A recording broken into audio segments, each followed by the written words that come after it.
बिस्मिल्लाहिर्रहमानिर्रहीम। अस्सलाम वालेकुम स्टूडेंट्स, कैसे हो आप लोग? ठीक हो? मैं हूं आपका sir Tayyab Naseer.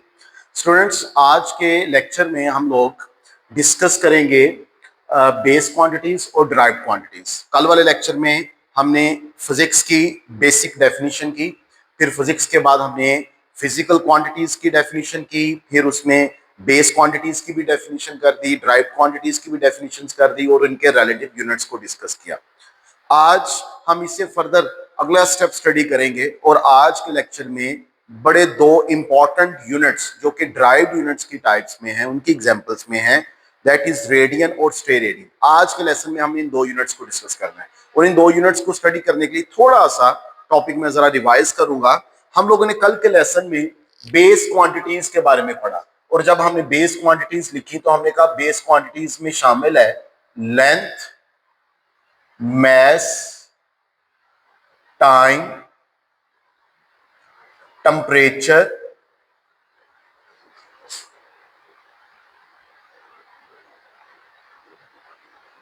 amount of substance,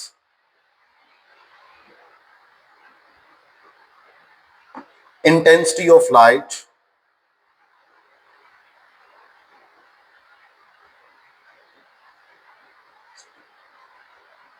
and electric current. These are 7 base quantities जिनको हम ऑलरेडी स्टडी कर चुके हैं और इनके यूनिट्स क्या हैं? लेंथ का यूनिट हमने कल बताया था कि लेंथ का यूनिट है मीटर,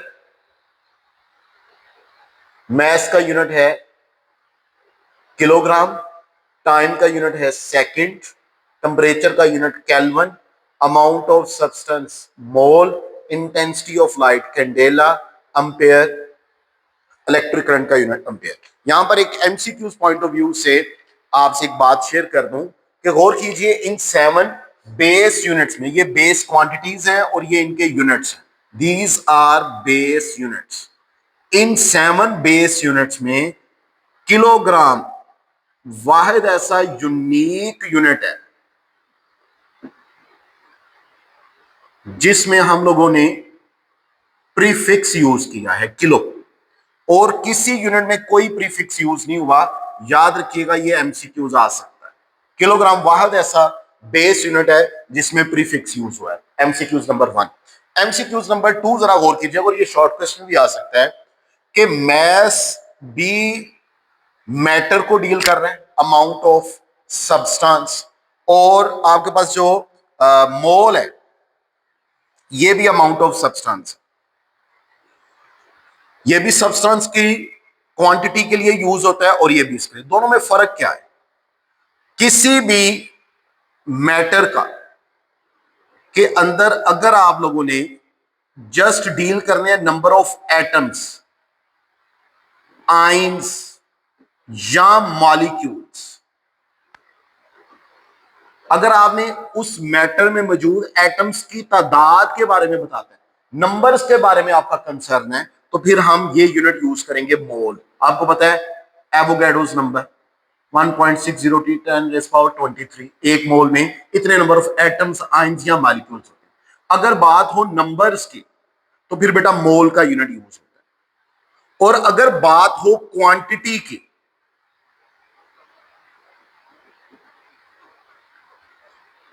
मैस कितना है, कितनी क्वांटिटी है, 1 kg है, 2 kg है, 10 kg है, 100 kg है, 1000 kg है। नंबर ऑफ एटम्स के साथ कंसर्न नहीं है, नंबर्स के साथ नहीं है कंसर्न। हमें टोटल बल्क में क्वांटिटी बताई जाए कितनी है, ग्राम्स में है, किलोग्राम्स में, तो फिर हम मोल की तरफ नहीं जाएंगे, फिर हम मैस की तरफ जाएंगे। तो एक ही चीज दो यूनिट्स के साथ डील हो सकती है, डिपेंड करता है हमारी रिक्वायरमेंट। नंबर्स पर जाएंगे तो आपके पास मोल का यूनिट यूज होगा, ये यूनिट यूज होगा, और क्वांटिटी पे बल्क में जाओगे तो फिर ये यूनिट यूज होगा। बेटा ये याद रखिएगा, दो तरह के शॉर्ट क्वेश्चंस और एमसीक्यूज आ सकते हैं। इसके बाद हम लोगों ने ड्राइव्ड क्वांटिटीज के बारे में डिस्कस किया और कुछ एग्जांपल्स थी, जैसे वेलोसिटी है, जैसे फोर्स है, जैसे वॉल्यूम। अब जरा गौर कीजिए, all these 3 examples are the examples of derived quantities. हर क्वांटिटी का आगे यूनिट है, वेलोसिटी का यूनिट मीटर पर सेकंड, फोर्स का unit newton which is equal to kilogram metre पर सेकंड स्क्वायर, वॉल्यूम का unit metre cube. These are derived units. These are quantities. These are base units. These are base quantities. याद रखिएगा. अब दो बड़े important unit हैं जो कि आज हमने डिस्कस करने हैं. One is radian and second one is steradian. Point to be noted, पहला एमसीक्यूज अभी बता रहा हूं. ये रेडियन और स्टेरेडियन, दीज आर, ये देखिए मैंने किस लाइन में लिखे हैं, ये मैंने यूनिट्स की लाइन में लिखी. Both are derived units. Radian and steradian, radian derived units हैं, डिराइव्ड क्वांटिटीज नहीं है. तो फिर एक बड़ा मशहूर एमसीक्यूज आ जाया करता है कि अगर ये रेडियन और स्टेरेडियन ये दोनों यूनिट हैं तो इनके पीछे जो क्वांटिटीज हैं वो क्या हैं जिनके ये यूनिट है. तो याद रखिएगा, रेडियन और स्टेरेडियन दोनों एक डिराइव्ड क्वांटिटी को डील करते हैं और वो डिराइव्ड क्वांटिटी है एंगल. रेडियन भी एंगल को डील करता है, स्टेरेडियन भी एंगल को डील करता है. तो radian steradian both are the examples of derived units. और रेडियन की जो डिराइव्ड क्वांटिटी है वो एंगल है, और एंगल को भी अगर स्पेसिफाई करेंगे तो that is known as plane angle.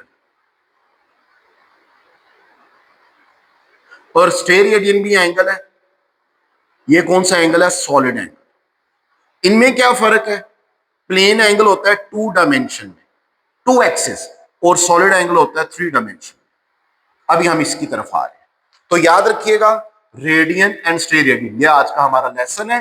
Radian steradian both are the examples of derived units, और इनके कॉरस्पॉन्डिंग जो क्वांटिटीज है वो एंगल है.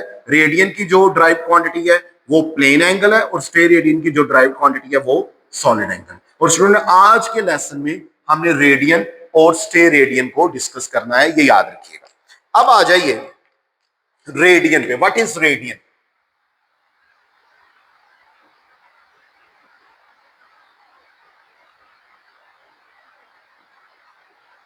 What is radian?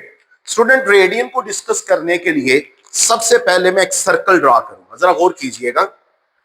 फर्ज कीजिए ये मैं एक सर्कल ड्रा करूं. लीजिए ये मैंने एक सर्कल ड्रा किया. एक सर्कल है, और आपको पता है हर सर्कल का एक सेंटर होता है. ये इस सर्कल का सेंटर है. लेट से मैंने इस सेंटर को O कह दिया, और इस सर्कल के सेंटर से किसी भी पॉइंट का अगर आप डिस्टेंस ले लें तो उस डिस्टेंस को आप सर्कल का रेडियस बोलोगे. ये सर्कल का सेंटर है, और इस सेंटर से किसी भी पॉइंट पर अगर आप डिस्टेंस ले लोगे तो वो सर्कल का रेडियस कहलाएगा. और सर्कल कहते ही ऐसी ज्योमेट्रिकल शेप को है कि उसके सेंटर से किसी भी जानिब चले जाएं तो फासला हमेशा सेम रहता है, और उस ज्योमेट्रिकल शेप को हम सर्कल कहते हैं. तो लीजिए ये हमारे पास सर्कल है. ठीक है, एक सर्कल है जिसका रेडियस R है, उसका सेंटर O है. उसके साथ हमने एक बॉडी को अटैच कर दिया, एक बॉल को अटैच कर दिया, और वो बॉल है किसी एक पॉइंट A पर. अब फर्ज कीजिए मैंने इसको A पॉइंट से मूव करवाया, और मूव करवा रहा हूं इसको. जब एक बॉडी सर्कल में मूव करती है स्टूडेंट, तो उसके मूव करने की 2 पॉसिबिलिटीज है. जहां वो ऐसे मूव करे जैसे घड़ी की सुइयां मूव करती हैं, टिक टिक टिक टिक टिक टिक टिक टिक, तो मैं कहूंगा ये इसकी क्लॉकवाइज मूवमेंट है. और अगर ऐसे मूव करेगा कि घड़ी की जो सुइयां उसके मुखालिफ सिमत में, उसके एंटी मूव करेगा, ऐसे टिक टिक टिक टिक टिक टिक टिक, तो बेटा ये एंटी क्लॉकवाइज है, या इसको काउंटर क्लॉकवाइज भी कहते हैं. 2 वर्ड यूज होते हैं, एंटी क्लॉकवाइज, काउंटर क्लॉकवाइज. तो अब इस ए बॉडी ने पॉइंट ए से मूव करना है, तो पॉइंट ए से मूव करने की 2 पॉसिबिलिटीज है, या ये क्लॉकवाइज मूव करेगा या एंटी क्लॉकवाइज मूव करेगा. तो फर्ज कीजिए ये एंटी क्लॉकवाइज मूव कर रहा है, और एंटी क्लॉकवाइज मूव करता करता किसी दूसरे पॉइंट बी पर आ गया. जैसे मेरे पास ये देखिए, ये एक सर्कल पड़ा हुआ है. This is an example of circle. फर्ज कीजिए ये एक सर्कल है, और ये सर्कल का एक सेंटर है दरमियान से. यहां से लेकर यहां तक का इसका कोई ना कोई डिस्टेंस है. उस डिस्टेंस को आप मेजर कर लेंगे बाय यूजिंग स्केल, वो इसका रेडियस कहलाएगा. बॉडी फर्स्ट कीजिए यहां से मूव करता है और यहां से मूव करते करते करते करते किसी दूसरे पॉइंट पर चला जाता है। इस इनिशियल पॉइंट को मैंने ए कह दिया और मूव करके जहां पर दूसरे पॉइंट पर गया उस पॉइंट को मैंने बी कह दिया। तो ए से बी तक का जो इसने डिस्टेंस कवर किया है, ए से मूव करके बी तक गया, ए से बी तक का जो इसने डिस्टेंस कवर किया है स्टूडेंट, इस डिस्टेंस को हम मैथमेटिक्स की लैंग्वेज में एस से भी रिप्रेजेंट कर देते हैं और बाज दफा स्मॉल एल से भी रिप्रेजेंट कर लेते हैं, और इसको मैथमेटिक्स या फिजिक्स की लैंग्वेज में बोलते हैं आर्क, या इसको हम आर्क लेंथ भी कह देते हैं। तो फिजिक्स ये कहती है कि अगर इस ऑब्जेक्ट का कवर्ड डिस्टेंस, जिसको मैंने आर्क लेंथ कहा है, अगर इसका covered distance arc length equal हो जाए, अगर इक्वल हो जाए किसके, इसी के रेडियस के इक्वल हो जाए, अगर इसका कवर डिस्टेंस और सर्कल का रेडियस दोनों आपस में इक्वल हो जाए, तो इन दोनों रेडियस के दरमियान ये जो बनने वाला एंगल होगा theta, this would be known as radian. फिर से बात कर रहा हूं कि सेंटर से इसका रेडियस है, फर्ज कीजिए बात को समझने के लिए 2 सेंटीमीटर का रेडियस है। बॉडी यहां से मूव करना शुरू किया, मूव कर रहा है टिक टिक टिक टिक टिक टिक टिक यहां तक 1 सेंटीमीटर, फिर मूव करके टिक टिक टिक टिक टिक टिक यहां पर 2 सेंटीमीटर। जैसे ही इसका कवर डिस्टेंस 2 सेंटीमीटर हो जाएगा और रेडियस की वैल्यू भी है सपोज 2 सेंटीमीटर, जैसे ही एस कवर डिस्टेंस और रेडियस आर दोनों आपस में इक्वल हो जाएंगे, तो उसकी इनिशियल पोजीशन से फाइनल पोजीशन के दरमियान जो बनने वाला एंगल है, उस एंगल को हम बोलेंगे रेडियन। बेटा याद रखिएगा, तो रेडियन की क्या डेफिनेशन हुई, रेडियन कोई दो रेडियस के दरमियान बनने वाले ऐसे एंगल को कहते हैं जो उस सूरत में बनता है जब उस बॉडी का कवर्ड डिस्टेंस, जिसको हम आर्क लेंथ कहते हैं, वो उसी सर्कल के रेडियस के इक्वल हो जाए। तो यहां से एक एमसीक्यूज भी बन सकता है कि एमसीक्यूज है angle theta is 1 radian if option A S is greater than R, option B S is less than R, option C S is equal to R ना। तो बेटा इसका राइट आंसर है कि S is equal to R। जब cover distance R के equal होगा तो फिर बनने वाला एंगल जो है वो रेडियन कहलाएगा। और याद रखिएगा, एंगल को कैलकुलेट करने का जो फार्मूला है थीटा इक्वल टू बेटा एस ओवर आर। एस जो है ये आर्क लेंथ है और आर जो है रेडियस है। याद रखिएगा, कोई भी सर्कल आप ले लें, चाहे उसका साइज एक आइटम के साइज का जितना है या उसका साइज एक यूनिवर्स के साइज का जितना है या हमारी अर्थ के साइज का जितना है, जो सर्कल का टोटल एंगल जो मैक्सिमम बन सकता है वो बन सकता है 2 पाई रेडियन। ये एमसीक्यूज आ सकता है। एक और बड़ी अहम बात बता दूं, नॉर्मली स्टूडेंट्स इग्नोर कर देते हैं, रेडियन का जो सिंबल है वो रेड है, ये भी एमसीक्यूज आ जाता है। RAD, स्मॉल आर लिखना है, कैपिटल आर नहीं लिखना, AOD, that is the symbol of radian. तो ये आपके पास रेडियन हो गया। मैंने आपको एक्सप्लेन किया है, डेफिनेशन आपने खुद करनी है। अगर आपको ये क्लियर है, मैंने जो वीडियो शेयर की थी कॉन्सेप्ट के वाले से, अगर बेटा ये आपका कॉन्सेप्ट क्लियर हुआ है, then you should be able to define radian by yourself. हम आगे चलते हैं जी। नेक्स्ट है हमारा steradian.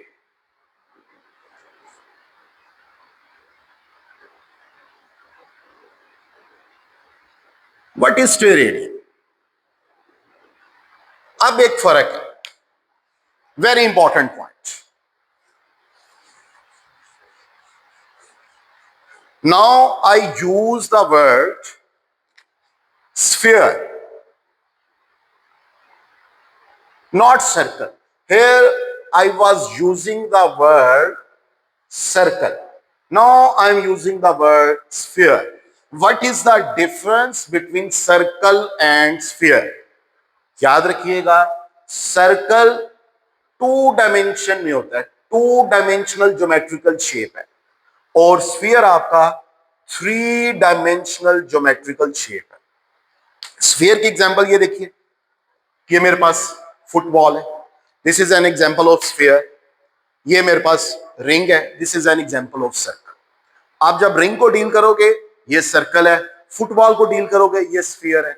Hard ball, cricket ball, तरबूज, गर्मियां आ गई हैं, वाटरमेलन, ये आपका स्फीयर है। हमारी अर्थ स्फीयर है, मून ऑलमोस्ट, अर्थ ऑलमोस्ट स्फीयर है, जितने भी प्लैनेट्स हैं ऑलमोस्ट स्फेरिकल शेप के, तो दीज आर स्फीयर्स। फर्क क्या है जी, और कीजिए, सर्कल 2 डायमेंशन में है, ये देखिए 2 डायमेंशन है।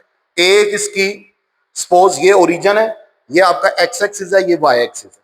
अगर आप जी एक्सिस में जाओगे तो आप इससे बाहर आ जाते हैं, तो ये 2 डायमेंशनल शेप है। This is X axis, this is Y axis, ये आपका एक्स प्राइम है और ये वाई प्राइम, तो ये 2 डायमेंशनल शेप है। आप बैंगल्स पहनती हैं, जो बच्चियां लड़कियां बैंगल्स पहनती हैं, वो भी सर्कल है। टायर का, साइकिल का जो टायर है, जिसका चक्का जो होता है, जिसको रिम कहते हैं इंग्लिश में, वो भी सर्कल है। ये आपके पास बच्चे 3 डायमेंशन, दिस इज 3 डायमेंशन। आप हाइपोथेटिकली इमेजिन कीजिए कि आप इसके सेंटर में, अब जाहिर बात में इधर जा तो नहीं सकता, लेकिन इमेजिन कीजिए आप इसके सेंटर पे, तो जब आप सेंटर पे हैं तो आप इसके राइट साइड पर जाएंगे तो फिर भी आप सर्कल के अंदर है, अप जाएंगे फिर भी आप सर्कल के अंदर है। अब अगर आप फॉरवर्ड जा रहे हैं तो फिर भी सर्कल के अंदर है, स्फीयर के अंदर है। अब यहां पर ऐसा नहीं था, यहां पर क्या हुआ कि आप राइट जा रहे हो तो सर्कल के अंदर हो, अप जा रहे हो तो सर्कल के अंदर हो, लेकिन जैसे ही फॉरवर्ड जाओगे आप सर्कल से बाहर आ रहे हो, क्योंकि ये 2 डायमेंशनल।